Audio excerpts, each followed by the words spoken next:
మా ఇంటి ముందున్న మొక్కలైతే ఈరోజు మీకు చూపించాలని నేననుకున్నాను. అయితే ఆ మొక్కల దగ్గర చాలా పిచ్చి చెట్లయితే వచ్చాయి. సో, అందుకని వాటిని క్లీన్ చేద్దామని మొత్తం పీకేసి మరి మొత్తం అయితే ఇలా క్లీన్ చేసేసాను. మరి మా ఇంటి ముందు ఏ మొక్కలున్నాయో మీకు నేను చూపిస్తాను. సో, ఈ మొక్కయితే చూడండి. ఇది మా ఫ్రెండ్ దగ్గరైతే నేను తీసుకొచ్చాను. కానీ ఈ మొక్క పేరేందో మర్చిపోయాను. మీకెవరికైనా తెలిస్తే కామెంట్ అయితే చేయండి. దాని పక్కనే తులసి చెట్టుంది. తులసి చెట్టు చాలా మంచి స్మెల్ వస్తా ఉంది తులసి చెట్టు ఉండటం వల్ల.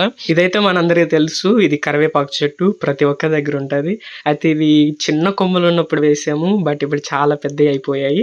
అలాగే వాటి పక్కన మరి చెరుకు మొక్క చెట్టు గూడా ఉంది. అలాగే ఇక్కడ సీతాఫల చెట్టు, అలాగే ఇక్కడ మన బుజ్జి కనకాంబరం చెట్టయితే ఉంది.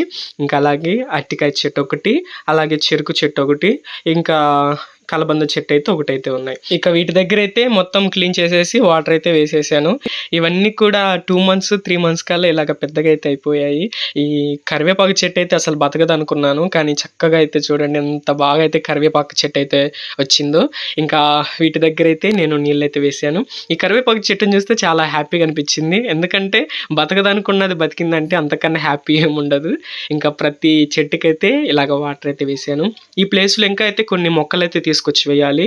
దీన్ని ఇంకా మంచి గార్డెన్ లాగా అయితే తయారు చేయాలి.